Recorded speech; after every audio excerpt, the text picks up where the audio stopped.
Hi, this is Hung, author of the 5 Steps to Speak a New Language. First of all, thank you so much for all of your comments and your feedbacks on my last video. In that video, I have shared with you my story about how I was struggling for many years with my English and how I finally overcame it in just a few months. We've also talked about the opportunities you can get once you master your listening and your speaking skills. We talked about the working opportunities. You can absolutely apply to all those multinational corporations out there looking for candidates in Asia. We talked about the learning opportunities. You have chances to learn from the best gurus in the world. The only thing you need is that you must be able to hear and understand what they say. We talked about the business opportunities. The business world is now flat, and you are free to join the global market. To search for a customer, your suppliers, your partners around the world. And today, by watching this video, you can understand more in details about how you can really master your English in a short period of time. Well, what do I mean by short period of time? I'm not talking about years. I'm talking about months. It might be 8 or 9 or 10 months. I can't say exactly how long because it also depends much on you. But some of my friends and my students were able to do it in 5 or 6 months. You're going to pick up one of the most important factors that determines whether you will quickly achieve your goal or will be struggling for many years with the language you want to learn. Let me start with a question. What do you think is the most important thing when it comes to learning a new language? Let's pause for a few seconds and really think about it. What do you think?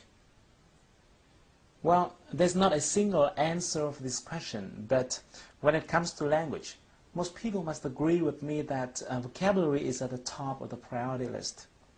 Without vocabulary, you definitely can't hear, you can't speak. You're still able to communicate a little bit without grammar or with poor pronunciation, but you can do nothing without words. Because essentially, language is formed by words and the way they're put together logically. But have you ever asked yourself how many words you will have to learn? Or how many words are there in English? I know that most people don't make this question because people just start right away without realizing how far they have to go and how long it will take to get to the end of the road. And that is not really good when you have a long journey. You'll be more likely to reach the target if you have a map in your hand, or if you can realize how far you're going to have to go. Now let me tell you, if you take a look at a dictionary, you'll find that an average one may contain 100,000 words. A bigger one may have 200,000 or 300,000 different words. And I have another question for you. How many words you can learn and remember each day? Given the fact that you learn them and then you forget them, right? You learn and you forget. So how many words do you think you can learn and remember each day? Now let me assume that you can learn and remember 20 words per day. And this is not a bad number at all.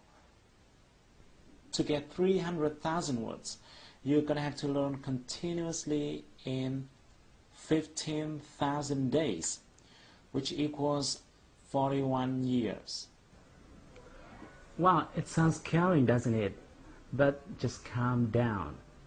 Don't worry, it won't take you 40 years to learn English if you know this one principle. It is Pareto principle.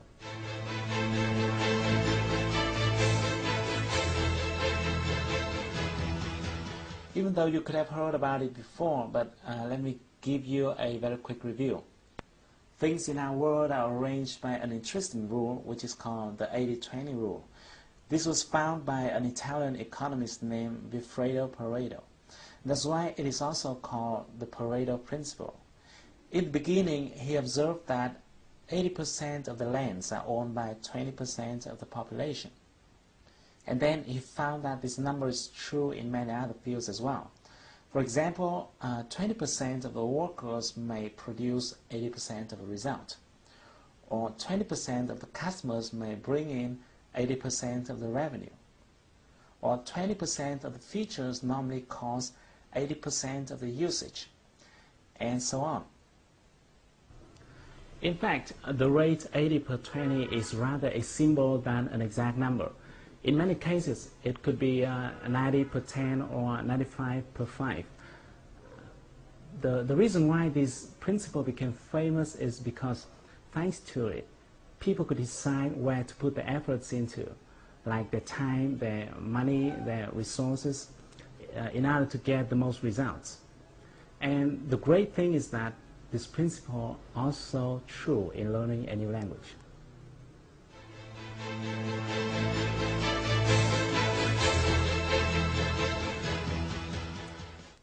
Even though the total number of different words in English may come up to more than 300,000 words, only a small portion of that number is used in daily life.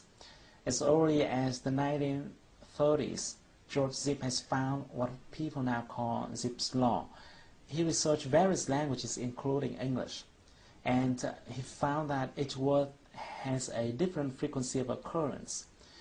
In English, for example, the word "the" tops the frequency ranking with 7.5%, the word "of" following with 3.5%, and so on. Amazingly, just 130 words make up 50% of occurrences. Other studies show that Americans use somewhere from 2,500 to 3,000 most common words in their daily lives. The good news is that these 3,000 common words build up more than 95% of the content in any conversation, telephone call, email, or even books and newspapers. In other words, instead of learning more than 300,000 different words, you can focus on 3,000 most common words but still understand 95% of all conversations, emails, newspapers, and books. These most common words belong to what we call the core vocabulary. Some linguists believe that the core vocabulary should contain 4,000 instead of 3,000 words. Others think it should be 2,000. But to me personally, I think the exact number is not very important, because the bottom line here is that you will be able to master your new language by focusing on this core vocabulary. When I share this finding to my friends and my students, some of them ask me, what happens if I still want to learn every word because I want to understand 100% of the content? Well, if you have the same question, let me tell you the following 3 points. Firstly, I'm not telling you to stop learning after getting those 3,000 words. Because once you're mastering your core vocabulary and understanding most of the language, no one stops you from discovering further to enrich your vocabulary, right? The point here is, which side do you want to focus on first? Do you want to spend years focusing on 297,000 uncommon words to understand 5% of the language? Or do you want to spend a few months focusing on the 3,000 most common words to get 95% of the language? And secondly, another reason for you to focus on the core vocabulary is that in order to remember and be able to use a specific word, you will have to be exposed to that word at least several times. Many linguists believe that a person will need to get exposed to a certain word from 5 to 10 times to master it. And that's why it's not a good idea to spread your efforts unfocusedly. And finally, let me tell you, 95% is fine. It's fine. Think about it. Getting 95% of a content is similar to getting 19 words of every 20 words. Let me give you an illustration. If you pick up a page from a newspaper or a book written in your mother tongue, like this one. This is a page I copied from VN Express, and then I tried covering one word every 20 words. Every 20 words, I covered one word. Let's try reading through it. Try it.